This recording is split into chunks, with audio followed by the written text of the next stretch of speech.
যাই হোক, শিব ঠাকুরের যাই হোক একটা নাম না। হর হর মহাদেব। দেখলে? Hello everyone, welcome to my channel stay with Dipi.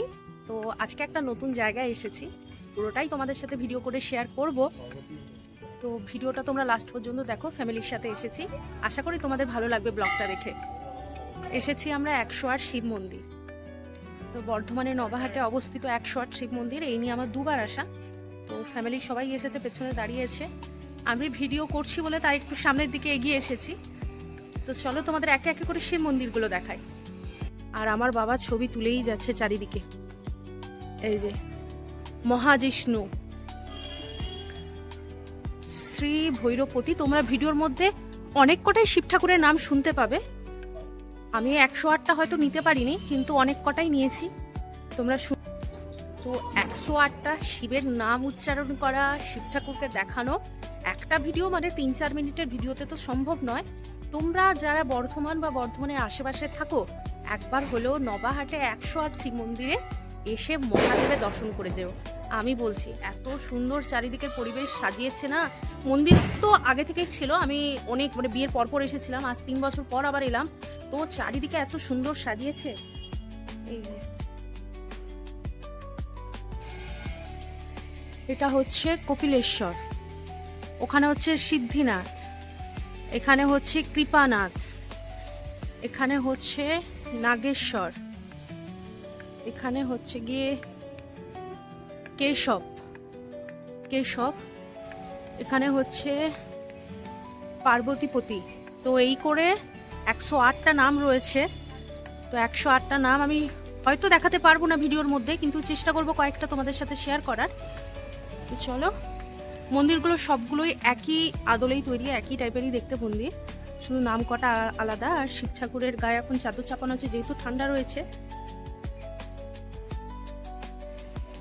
এটা হচ্ছে বিষধ্বজ। তারপর এখানে হচ্ছে শ্রীকোপর্দি, তারপর হচ্ছে এইটা হচ্ছে শ্রী তারকেশ্বর, তারপর হচ্ছে গিয়ে এটা হচ্ছে জটি,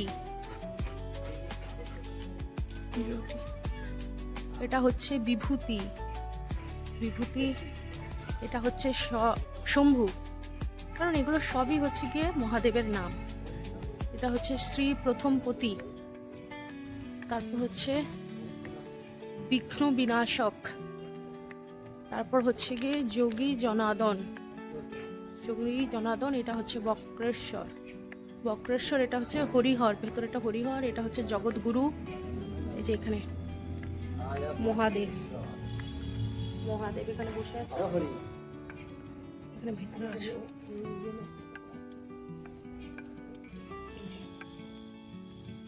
হর হর মহাদেব। বাবা ভেতরে ইকো হচ্ছে না আওয়াজটা, এসো একবার বলো ভেতরে ডাকো, এখানে এসো। হর হরি।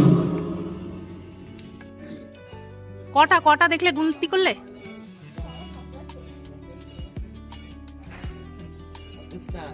এই যে চক্রেশ্বর গেল। চারিদিকে খালি বাগানগুলো সাজিয়েছে, দেখো ফুলগুলো কি সুন্দর ফুলগুলো। এই যে মাঝখানে আবার একটা পুকুর রয়েছে, শ্রী রাবণেশ্বর, জগন্নাথ, এই যে জগন্নাথ,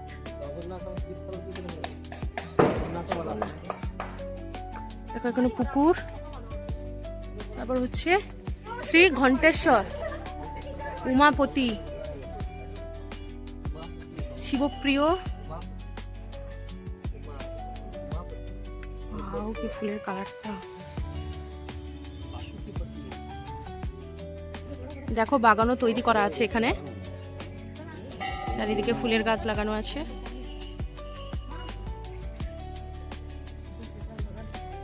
এখানে হচ্ছে অন্নপূর্ণা মন্দির।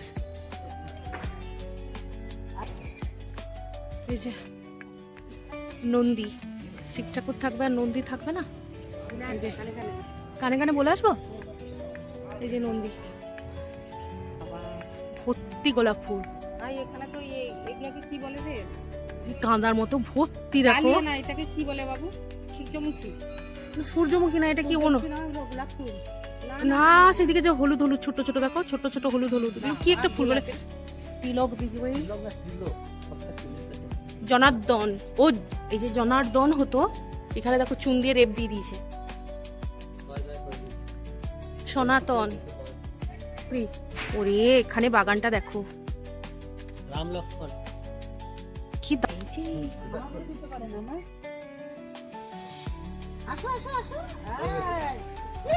তো প্রায় আমরা কমপ্লিট করে ফেলেছি।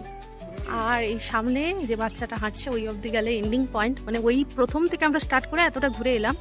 108টা শিব ঠাকুর ঘোরা চারটিখানি কথা নয়, ঠিক আছে। এটা হচ্ছে তীব্রতবা, নামগুলো কি সুন্দর, জ্যোতি কুলধন, তারপর হচ্ছে বিশ্বগ্রাসী। তো চলো এন্ডিং পয়েন্টে চলে এসেছি। তো এইখানে ধূপ ধুনো জ্বালানো হয়েছিল, এইখান থেকে স্টার্ট করেছিলাম। তো পুরোটা আমরা কভার করে চলে এলাম, পুরোটা কভার করে এলাম। যা হ্যাঁ হ্যাঁ ছুটতে লাফিয়ে আসছে, হাসছে দেখো, পুরো হানি দেখো, হানি এরকম ছোটবেলায় ছিল। কি গো বাবা,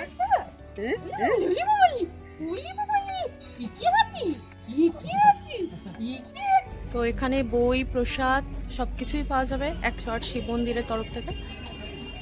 অবশ্যই পয়সা দিয়ে হয়তো আনতে হবে, জানি না।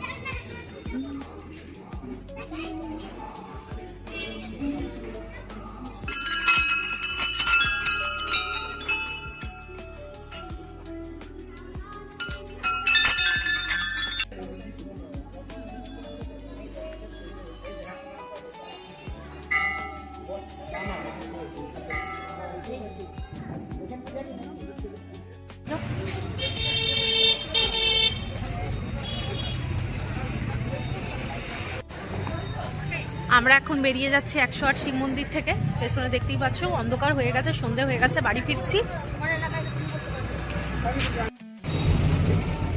তো আমরা একটা চায়ের দোকান দেখে দাঁড়িয়েছি, রাস্তার ধারে চায়ের দোকান দেখে দাঁড়িয়েছি।